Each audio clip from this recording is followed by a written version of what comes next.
고린도후서 4장 16절부터 18절까지입니다.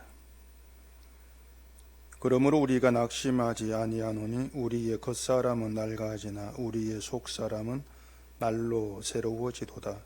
우리가 잠시 받는 환난에 경한 것이 지극히 크고 영원한 영광에 중한 것을 우리에게 이루게 함이니 우리가 주목하는 것은 보이는 것이 아니요 보이지 않는 것이니 보이는 것은 잠깐이요 보이지 않는 것은 영원함이라.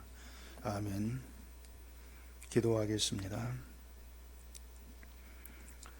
이 시간도 저희를 주의 말씀 앞에 나오게 하시니 감사합니다.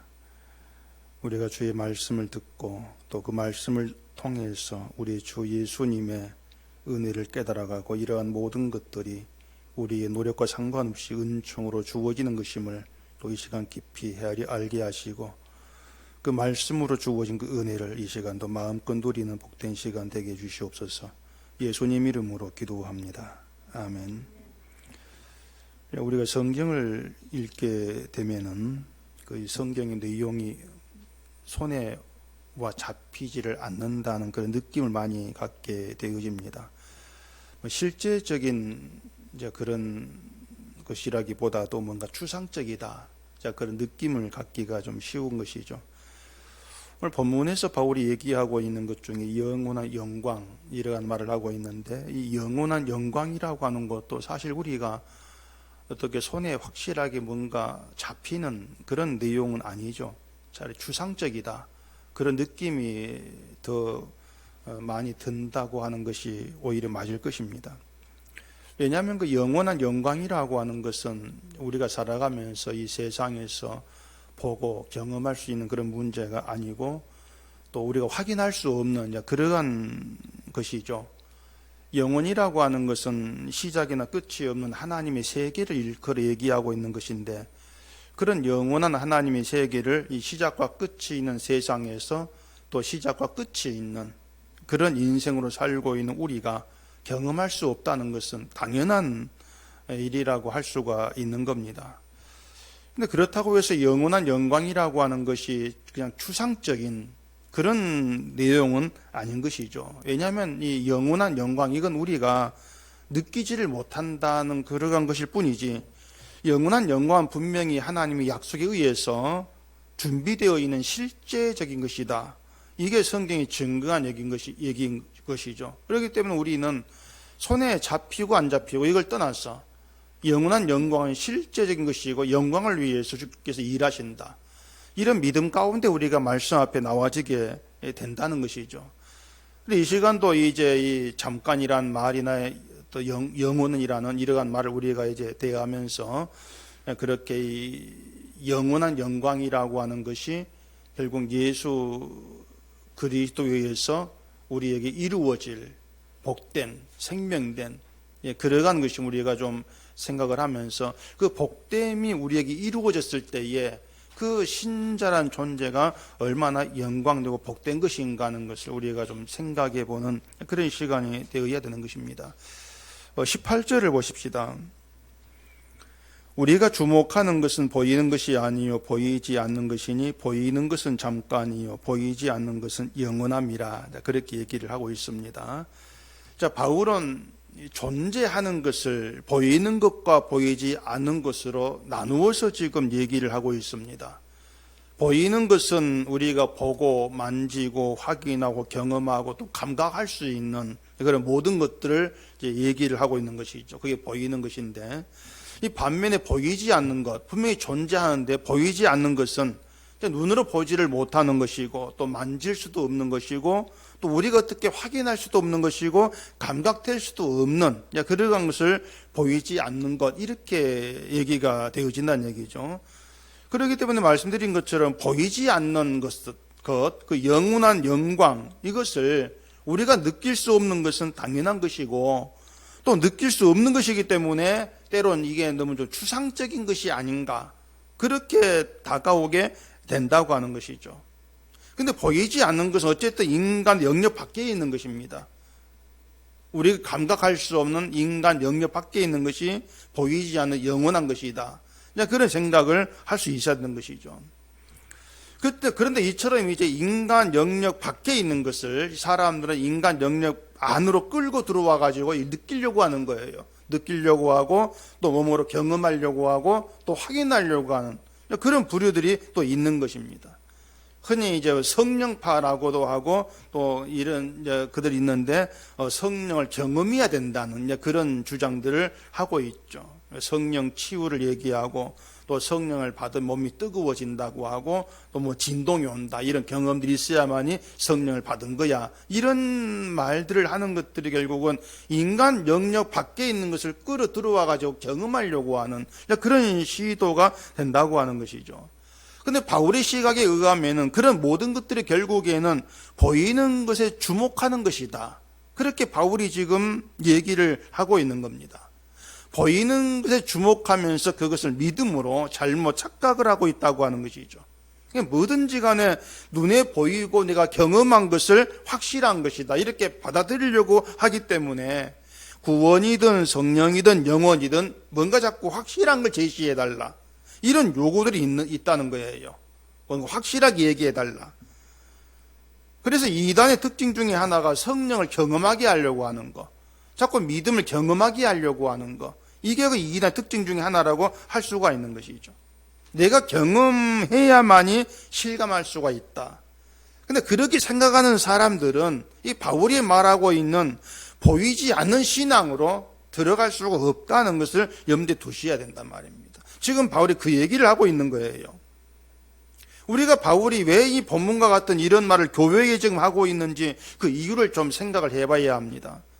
그 이유를 생각하지 않고 본문을 보게 되어지면은 뭐 눈에 보이는 세상 것 말고 영원한 천국만 소망합시다. 이런 뜻으로만 받아들이기 쉽죠. 물론 그 말도 뭐 틀렸다고는 할 수가 없는데, 근데 바울이 자기의 사도직에 대해서 의심하는 교회에다가 지금 고린도 교회죠. 그런 교회에다가 갑자기 보이지 않는 영원한 천국을 소망합시다.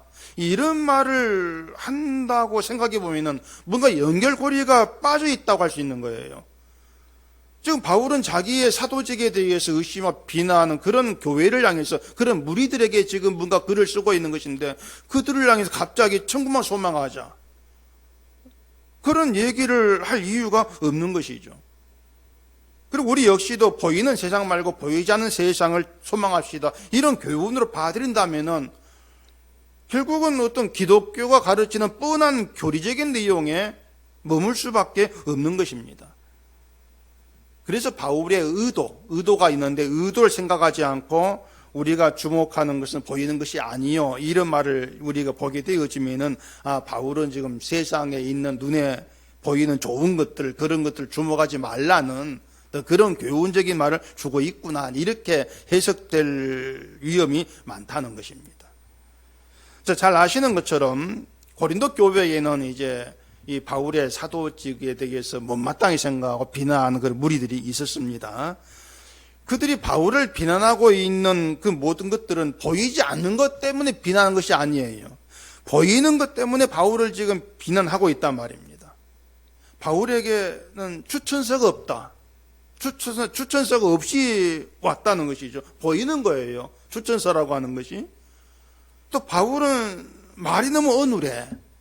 이건 역시도 보이는 것의 문제란 말입니다. 바울은 자기가 한 말도 지키질 않는다. 이것도 보이는 것의 문제예요.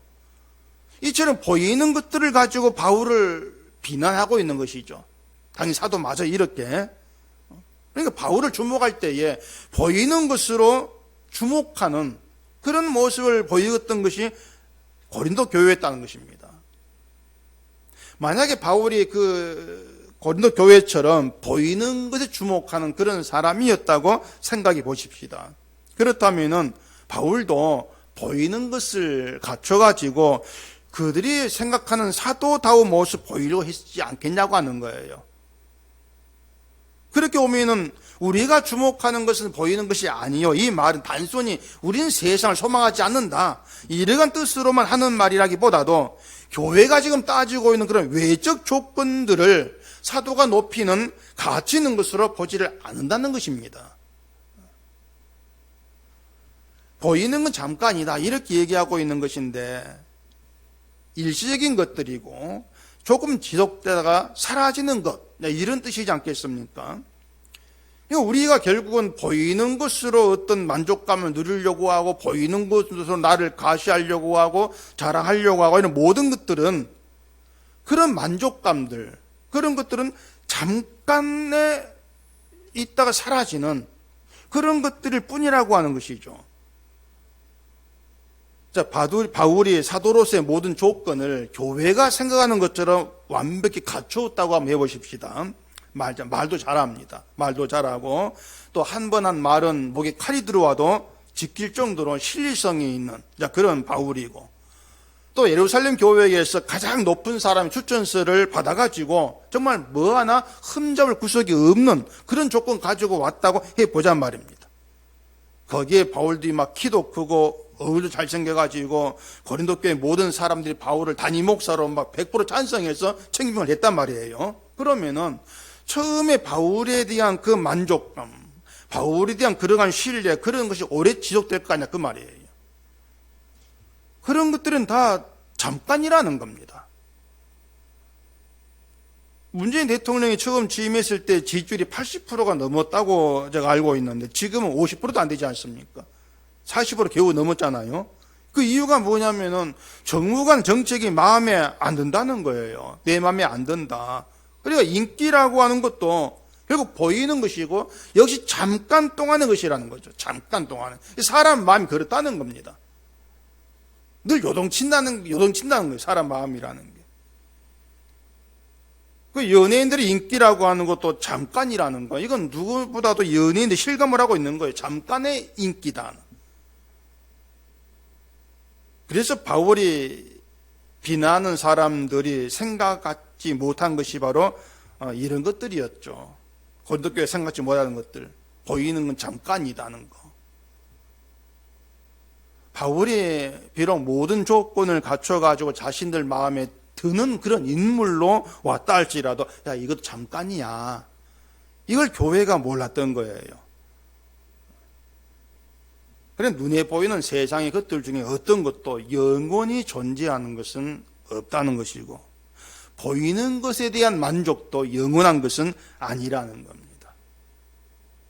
우리가 살아오면서 뭔가 새롭고 좋은 것을 갖게 되어지면은 막 기분 좋고 즐겁고 그렇지 않습니까?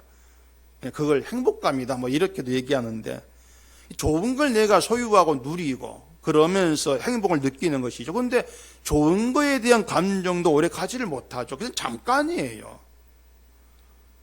뭐 최신 신상 휴대폰을 샀다고 합시다. 처음엔 좋아가지고 막 이것저것 사용해보고 즐거웠지만 얼마 가지 않은 다른 또 신품이 나오게 되면은 내 것도 식상해지는 거예요.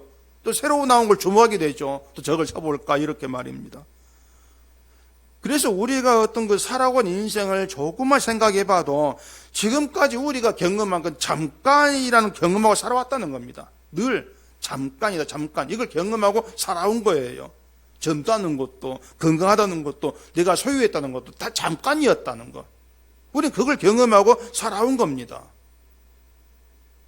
교회도 똑같죠. 뭐 예배당이라 뭐 교인 수라든가 재정이라든가 이런 것들도 잠깐 동안의 것들이죠.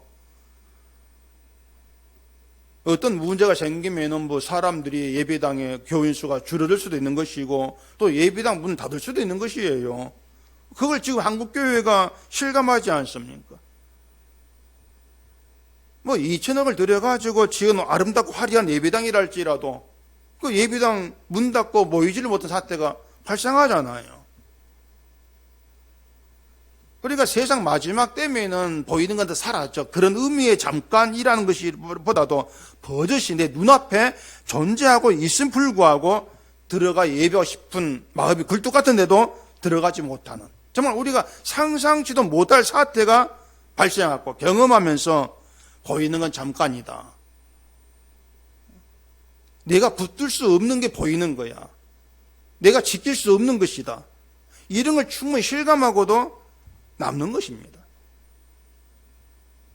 그렇기 때문에 지금 보이는 모든 것은 스스로 존재하고 있는 것들이 아닌 것이고 그 자리에 존재하도록 허락하시는 하나님의 권세에 의해서 지금 머물고 존재하고 있다. 이런 생각을 할 수가 있는 것이죠. 근데 보이는 것은 잠깐이란 말을 오해하게 되면은 보이는 것들은 다 허무한 것이니까 뭐 돈 벌려고 일할 필요도 없고 공부도 필요 없고 되는 대로 살자. 또 이런 허무주의로 또 받아들일 수도 있을 겁니다. 근데 그런 뜻은 아닌 것이죠. 바울이 말하는 그 잠깐의 의미라고 하는 것은 보이는 건 다 허무한 거야. 그런 것이 아니고 무가치를 말하는 겁니다. 무가치한 것. 그리고 성경에서 무가치를 말할 때 있는 기준이 생명인 거예요. 죽음의 존재인 우리에게 생명이 되는 것만 존귀한 가치가 있다. 이렇게 얘기하고 있는 것이죠. 생명이 되지 아니한 모든 것들은 다 무가치하다. 이게 성경 기준인 것입니다. 그리고 생명이 되는 건 영원한 것이기 때문에 잠깐에 해당되는 것은 보이는 것들, 이것은 다 무가치한 것. 이렇게 얘기되는 것이죠.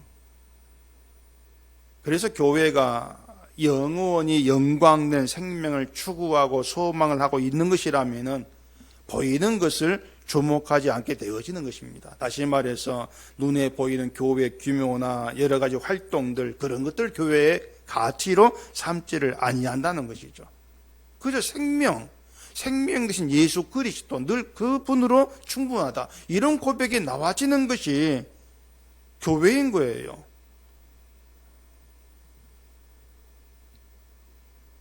그렇게 보이는 것이 잠깐이라는 그 의미 속에 들어있다면은 외적인 것으로 바울을 비난하지를 않게 되어지는 것이죠. 왜냐하면은 고린도 교회가 트집 잡고 있는 그 모든 조건들은 바울에게는 무가치한 것들이었습니다. 아무 가치가 없는 것들. 전도가 사람의 설득력 있는 지휘말 하는 것이 아니다. 이게 바울의 말이었죠. 그렇기 때문에 그런 바울에게는 뭐 말이 어눌하다 아무런 문제가 되는 것이 아니었고, 말을 잘한다 할지라도 그게 가치 있는 것도 아니었던 거예요. 사도된 것도 하나님의 뜻으로 말미암은 것이기 때문에 추천서, 무의미한 것이었습니다. 바울에게는. 그렇게 바울은 자신을 비난하는 것을 보이는 것에 주목하는 것으로 이제 그렇게 보게 되어지면서 우리가 주목하는 것은 보이는 것이 아니다. 그런 말을 하고 있는 겁니다. 결국 교회를 향해서 너희가 지금 주목하는 것은 생명이 된 것이 아니다. 이런 의미의 말을 하고 있는 것이죠. 이걸 16절에서 또 이렇게 얘기를 합니다.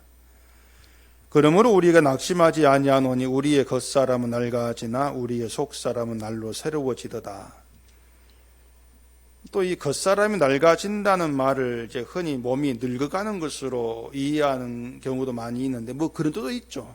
그런 뜻도 있겠지만은 단지 몸이 늙어가는 것만 의미하고 있는 말은 아닌 겁니다. 그 뒤에 17절에 보시면은 우리가 잠시 받는 환난에 경한 것이 지극히 크고 영원한 영광이 중한 것을 우리에게 이루게 함이니, 이렇게 얘기하지 않습니까? 자, 바울이 환난을 얘기하고 있는데 그 4장 앞에 8절 9절에서도 바울이 겪었던 그 고난의 상황을 이제 우겨쌈을 당하고 답답한 일을 당하고 박해를 받고 뭐 이런 얘기를 했지 않습니까?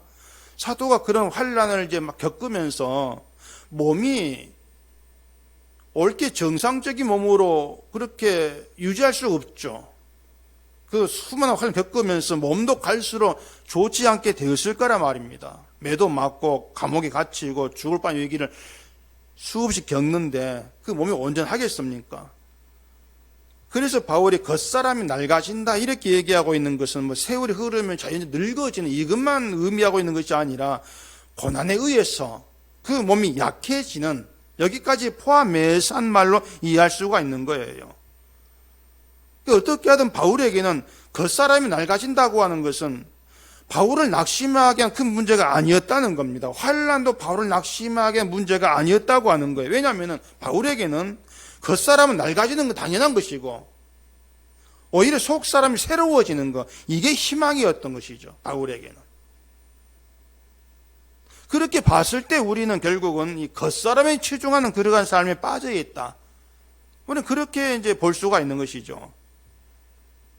지금의 교회가 추구하는 믿음이라는 것도 온통 겉사람을 위한 것이라 해도 틀린 말은 아니지 않습니까? 예수 잘 믿고 복받자. 그리고 이것도 모두 겉사람을 위한 거예요. 복받아 잘 되자. 이것도 겉사람을 위한 것이죠. 근데 그렇게 뭐 복받고 잘 되고 그래가지고 뭐 명품으로 온몸을 두르고 보석 치장한 날지라도 겉사람이 새로워지는 것은 없는 것입니다. 어떤 경우에도 겉사람은 낡아지는 것이지 새로워지는 것은 없는 거예요. 그러니까 사람이 평안을 누리든 고난을 당하든지 간에 인간에게는 겉사람이라고 하는 것, 육신의 몸이라고 하는 것은 한치도 새로워지는 것이 없습니다. 평안은 가운데 낡아져가는 거예요. 고난 중에도 몸은 겉사람은 낡아져가고 있는 것입니다. 그러니까 어떤 경우에도 어제의 몸보다 오늘의 몸이 더 낡아졌다. 이렇게 말하는 게 맞단 말이에요. 겉사람이 건강해도 낡아지는 것이고 건강치를 못해도 역시 똑같이 낡아진다. 이러한 점에서는 다를 바가 없다는 거예요. 똑같은 것이란 말입니다. 그러니 그런 겉사람을 두고서 누가 더 낫고 누가 더 못하고 돈 잘 번 복받고 못 번 복받지 못하고 이렇게 비교가 나눌 수가 없는 문제란 것이죠. 겉사람이라고 하는 것이. 이게 겉사람에 대한 바울의 시각의 기준이었던 것입니다. 그러면서 반대로 이제 속사람은 날로 새로워진다. 이렇게 얘기하고 있는 거죠. 새로워진다. 살아있다는 거죠. 살아있게 날로 새로워지는 것이고 속사람이 살아있음으로 해서 크고 영원한 영광이 이루어진다는 그 얘기를 지금 바울이 하고 있는 거예요. 다시 말해서 지극히 크고 영원한 영광이 존귀한 것은 겉사람이 아니라 속사람으로 경험하고 누리게 되어진단 말입니다. 겉사람은 뭐냐? 낡아지고 사라지는 것이다. 잠깐 보이다가 사라지는 것에 지나지를 아니한다. 그런데 우리가 바라는 건 늘 겉사람으로 향해 있는 것이고 이 겉사람을 지키고 좋게 하려고 온갖 노력을 다하고 살아가더란 얘기죠. 근데 그런 우리 노력과 무관하게 겉사람 낡아진다. 그게 참된 현실이 되는 거예요. 평안하면서 낡아지고 고생하면 낡아지고 건강하면 낡아지고 병들이 힘들어하면 낡아지고 다 그렇게 낡아져 가고 있는 것입니다. 그렇게 낡아지는 것이 죽음의 몸을 가진 인간에게 당연한 것인데 우리는 낡아지는 데 몸으로 인해서 실망을 하지 않습니까? 낡아지는 게 싫다는 것이죠. 그 TV에 보니까 언젠가 그 70이 넘은 노인이 이제 늙게 보이는 게 싫다 해가지고 또 젊게 살고 싶어서 옷을 아주 희한하게 반짝반짝한 화려한 옷을 입고 뭐 화장도 진하게 하고 다니고 이걸 본 적이 있는데 뭐 그렇다고 해서 어떤 20대, 30대 돌아가는 게 아니잖아요. 그러니까 몸이 낡아지는 것을 당연한 것으로 받지를 못하는 건 오히려 불행한 거란 말입니다. 낡아지는 게 당연한 걸 당연하지 않은 것으로 자꾸 보려고 하고 젊을 모습으로 자꾸 희망하는 이러한 것들을 오히려 불행으로 떨어뜨리는 그런 인간성이 지나지를 않는 것입니다. 17절 다시 한번 보십시다. 우리가 잠시 받는 환난에 경한 것이 지극히 크고 영원한 영광에 중한 것을 우리에게 이루게 함이니 경하다는 것은 가볍다는 뜻이에요. 가볍다. 우리는 환난 그러면 무겁고 힘들고 어렵고 심각하고 우리는 그렇게 생각하고 이제 보는데 바울은 환난을 잠시 받는 가벼운 것 이렇게 보고 있는 겁니다. 바울의 환난이 가벼운 것은 분명히 아닌 것이었지 않습니까? 힘들고 무겁고 좀 우리를 어렵게 하는 그런 환난이었습니다. 환난을 누구도 가볍다고 말할 수가 없을 거예요. 근데 바울이 그 환난을 잠시 받는 가벼운 것 이렇게 말할 수가 있는 것은 그 환난을 다른 시각으로 봤기 때문에 그런 거예요. 그러니까 환난을 단지 고생한다, 왜 힘들지 이게 아니고 환난을 예수님이 자기에게 크고 영원한 영광이 중요한 것을 이루게 하려고 하시는 사용한 도구 이렇게 봤단 말입니다. 그리고 환난이 나에게 영을 이루게 한다. 그 영광에 비하면 환난은 가벼운 것. 이게 바울의 시각이었단 말입니다. 영원한 영광에 중한 것이라고 하는 것은 한마디로 말하면 생명이에요. 생명을 영원하다, 영광된 것, 중한 것 이렇게 다 붙여서 표현을 하고 있단 말입니다. 근데 죽음의 존재에게 최고의 선물이 뭐겠습니까? 죽음에 건진받고 생명에 들어가는 거지 않습니까? 최고의 선물이 그 중한 영광을 우리에게 이루게 하시려고 잠시 받는 환난을 동원하신다는 얘기죠. 그게 바울의 해석의 환난에 대한 환난을 동원해서 나에게 영광을 이루신다. 그 환난을 통해서 우리로 하여금 겉사람이 낡아지는 걸 실감하게 하면서 그 생명력을 바라보게 하신다. 이게 주의 일이다. 그렇게 봤던 것입니다. 그러니까 예수님이 하신 일은 우리가 바라고 생각하는 것과 정반대입니다. 이 사람들은 내가 소원하고 내가 기대하고 내가 주목하는 보이는 걸 위해서 예수를 찾지 않습니까? 근데 예수님이 하신 일은 우리가 소원하고 우리가 기대하고 우리가 주목하고 있던 보이는 것들을 무너뜨리는 거예요. 그걸 무너뜨리면서 우리가 보는 모든 보이는 것들은 잠깐이다, 잠깐이다. 그걸 자꾸 경험하게 만드신다는 얘기입니다. 그러면서 예수님은 보이는 것이 아니라 보이지 않는 걸 일하시는 것이고 그 보이지 않는 일은 영광을 너희에게 이루어내신다. 그게 너희의 영광됨이고 너희의 생명, 너희의 복이다. 그럼 개발 그 사실을 알라고 하는 거죠. 그런데 사람들이 자꾸 보이는 걸 위해서만 예수를 찾다 보니까 보이는 것이 무너지는 그런 일을 겪게 되어지면은 왜 이렇게 합니까? 불안과 불평만 잔뜩 품게 되어지는 거죠. 자꾸 말씀드리지만 우리가 이런 코로나 이런 사태를 보면서 겪으면서 이 사태가 있기 전에 평안하게 살면서 모이고 예배 드렸던 그때를 한번 생각해 보자단 말이죠. 우리는 그때 모든 게 그냥 당연하게 생각했기 때문에 그냥 모였고 예배 드렸고 돌아가고 이게 전부였지 않겠습니까? 겉사람의 낡아짐도 보이는 거 잠깐이다. 그걸 실감을 못하는 거예요. 그런데 이런 사태로 인해서 우리의 영광을 위해 일하시는 예수님에게 주목하게 되어진다면 이런 사태도 예수님이 우리의 영광을 이루기 위해 사용하신 도구, 우리는 그렇게 보게 되어진단 말입니다. 그래서 예수님이 일하심 안에 있는 인생이라면 잘못된 인생이라고 하는 거 없습니다. 예수님 일하심 안에 있다면 비록 우겨쌈을 당하고 거꾸로 때림을 당하면서 인생이 엉망이 되는 것 같은 그런 일을 겪는다 할지라도 예수님이 일하심 안에서는 잘된 인생이다. 이렇게 얘기할 수 있는 것이 바울의 그런 시각이었던 거죠. 바울이 지금 이런 얘기를 하고 있는 것은 고린도 교회가 자기를 비난한 것을 좀 멈추고 반성하고 그걸 바래서 이런 말을 하고 있는 것은 아닌 겁니다. 교회가 반성을 하고 바울에게 사과하고 바울을 다시 대접하고 높이는 그런 교회 될 것을 요구하고 있는 것이 아닌 것이에요. 반대로 교회가 계속 바울을 비난한다 할지라도 그것 때문에 너희는 교회가 아니다, 이런 말도 할 수가 없단 말입니다.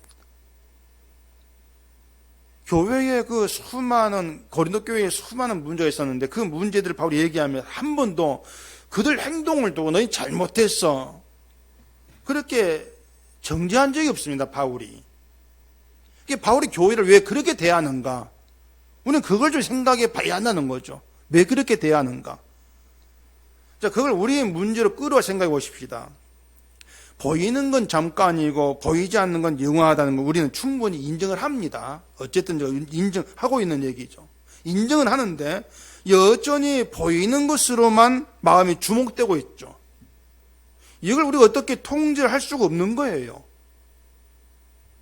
그 말은 겉사람을 입은 몸으로 세상을 사는 동안에 보이는 것으로 우리는 자유를 못한다는 것입니다. 자유할 수가 없는 것이죠. 그래서 우리가 신자라 할지라도 세상 사람과 다를 바 없이 보이는 것 때문에 실망하기도 하는 것이고 불안도 있는 것이고 염려하면서 그렇게 살아가는 모습을 여전히 보일 거란 얘기예요. 우리가 믿는 자라 할지라도. 그게 죽음의 존재인 낡아진 겉사람으로 살아가는 인간의 현실입니다. 이런 현실에서 신자라 해가지고 달라지는 건 없습니다. 근데 다른 것이 하나 있더란 말입니다. 그게 뭐냐면 보이는 것에 주목하고 사는 걸 당연한 것을 여기지를 않게 된다고 하는 거예요. 보이는 건 잠깐인 걸 잘 알겠는데 근데 여전히 보이는 것에 끌리는 자기를 보면서 내가 죽음의 존재구나 하는 것을 실감하는 거죠.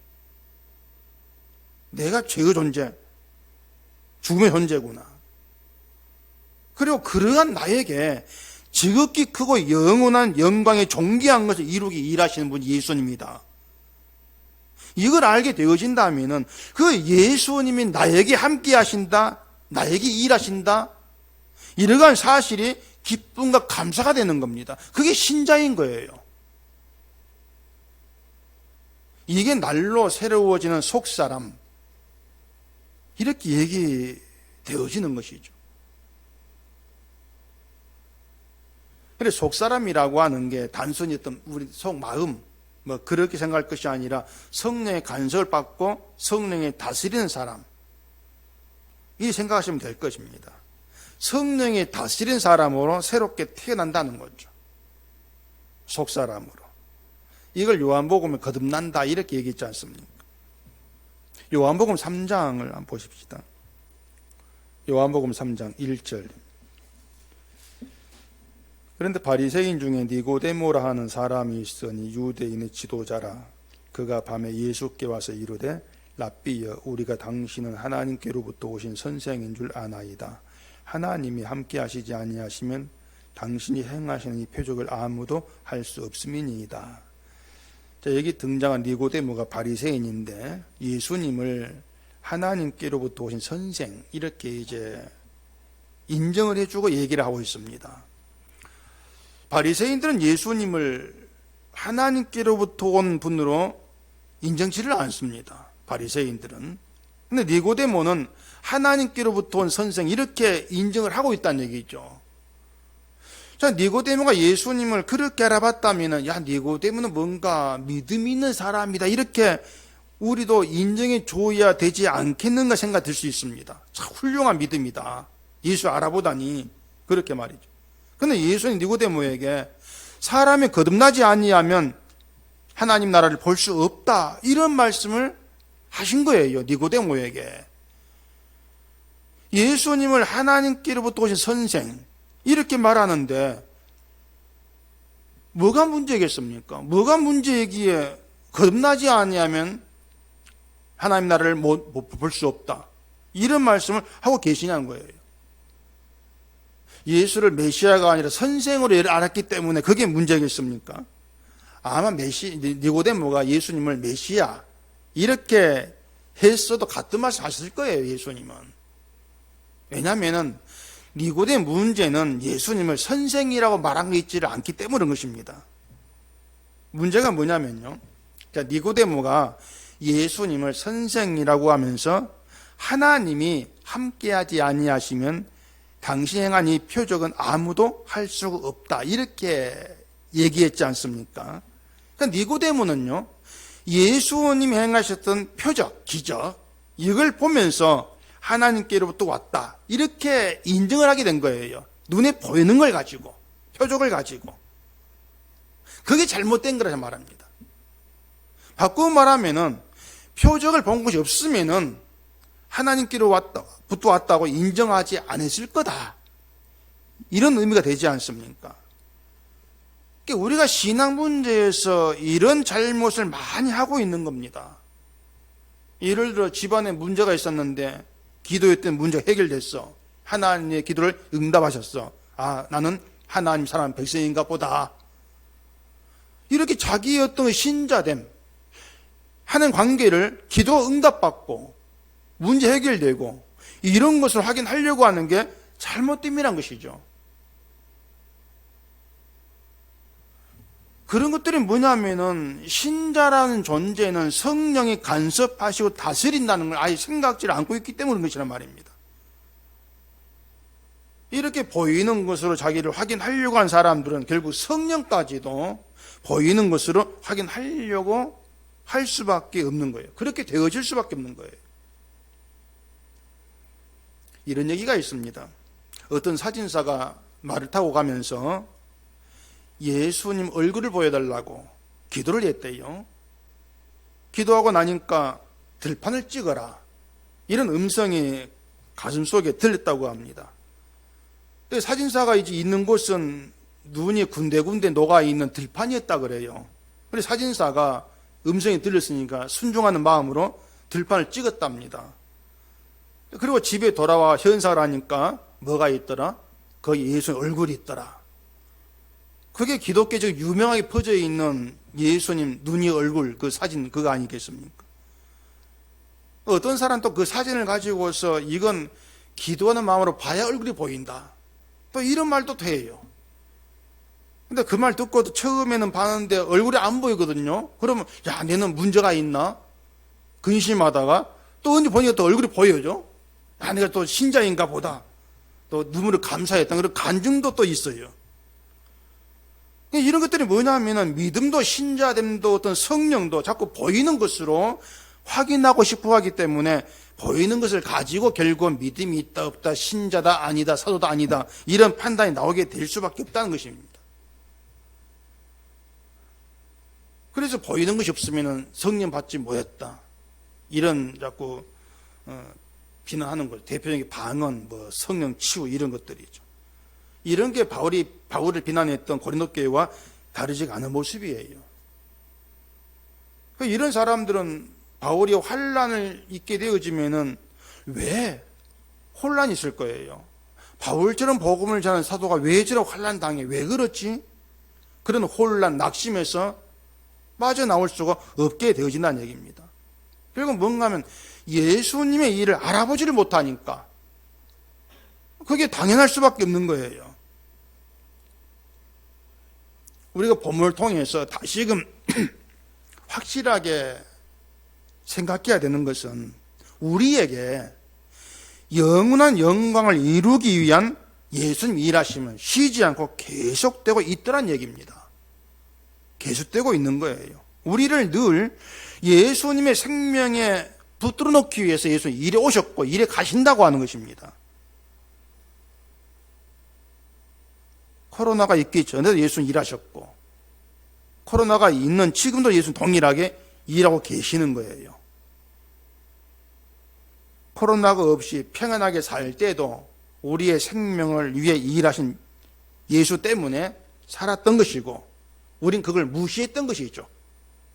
평안한 일상 속에서 그냥 평범한 일상이었고 보이는 게 없다, 뭔가 표적이라고 말할 만한 것이 없다, 이것 때문에 예수님 일하신 덕분이라는 것을 실감하지를 못했던 거예요. 그래서 마음껏 예수님 덕분이라는 걸 실감하라고 주어진 코로나, 그렇게 생각해 보자는 겁니다. 그렇게 보게 되어지면 코로나, 고마운 코로나, 또 이렇게 되어지는 거예요. 요즘 저에게 폰으로 이제 뭐 몇몇 목사님들이 자꾸 문자 보내면서 이렇게 기도합시다 막 그런 내용이 와요. 코로나 때문이죠. 기도 내용이 뭐냐면은 예배를 못 드리니까 하나님의 은혜로 예배가 회복되기를 위해 기도합시다, 이런 내용이란 말입니다. 그런 것들이 뭔가 하면 자꾸 보이는 것에 주목을 하고 있기 때문에 빨리 예배당 모여가지고 예배 드리는 이것만 생각하고 있는 것이죠. 이 사태의 내막에 들어가서 그 속에 예수님이 일하신 뭘까 도무지 이걸 보지를 못하는 거예요. 지금 이런 사태까지는 우리에게 영원한 영광을 이루시기 위한 주님의 일이라는 거, 그런 시각이 상실되고 없다는 것입니다. 그게 잘못됨이란 것이죠. 자꾸 예수님이 일하시는 보이는 것을 확인하려다 보니까는 그런 생명을 위한, 영광됨을 위한, 영원한 걸 위한 일하심은 자꾸 놓치게 되는 거예요. 그게 지금 기독교인의 실상이라는 것입니다. 우리가 지금 사람도 마음 놓고 만나지를 못하죠. 심지어는 엘리베이터 버튼 누리는 것까지 찜찜하지 않습니까? 어떤 것은 이쑤시 놔둬가지고 그걸로 누르라고 이제 준비했다고 하는데, 마스크를 끼고 숨 쉬는 거 불편하고, 예전 같은 마스크는 눈에도 안 들어와. 지금은 사지를 못해가지고 안 다리고. 그러니까 평범한 일상이라고 얘기했던 것들이 그냥 평범한 것이 아니었다는 거. 우린 그걸 충분히 실감할 수가 있는 거예요. 실감하면서 그냥 감사해라, 이런 의미가 아닌 겁니다. 물론 감사할 수가 있죠. 그동안 살게 하신 감사도 하겠지만 중요한 것은 우리가 죽음의 존재가 맞다, 이걸 깊이 실감하자는 겁니다. 그동안 살아오면서 정말 낡아지는 것들, 보이는 것들, 이걸 붙들고 낡아지지 아니하려고 애썼던 그런 우리 삶을 보니까 내가 한 일은 죄를 향해 달려가는 것밖에 없더라, 이걸 볼 수 있어야 돼요.